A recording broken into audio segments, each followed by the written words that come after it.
هيم الحفث أو ما يعرف بالملحفة لباس تراثي يمتد إلى عديد الثقافات والحضارات.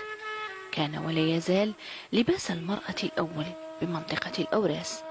تعود إلى ما قبل الميلاد، لأنه نجد أنه يغرطة كان يرتدي هذا النوع من اللباس، ماسينيسا كان يرتدي هذا النوع من اللباس، سيفاكس كذلك. الأصل في الملحفة الشاوية أنها قطعة قماش واحدة بطول 7 أذرع يمسكها زوج من حلي فضي يعرف بأبزيم، ليترك جزء معين من القماش متساقطا مداه من أسفل الرقبة وصولا إلى تغطية البطن. في ملحف الشاوي ذي 7 يغلن 7 يغلن هذيس ويرني في ملحف تنزيك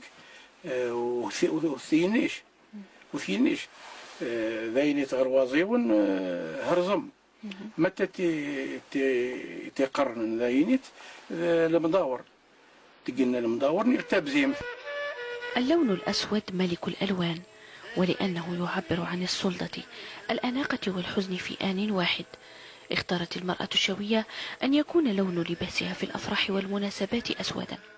هذا كاين الحزمه اللي تربط الليل، يعني بربط الليل وحصر الليل للانقضاء، باش هذه مكسير ودياس واس ودياس هذه الضوء ادلال 3 الالوان ازيزه وزقه ضوره اللي تعبر الاحمر على الدم. يعني احنا رجال احرار الامازيغيه زاد النص الامازيغنا نحرر بدمائنا ارضنا ازيزه للدلاله على الطبيعه والجنه والخير والدنيا وما ينفع، والاصفر دل على الصحراء.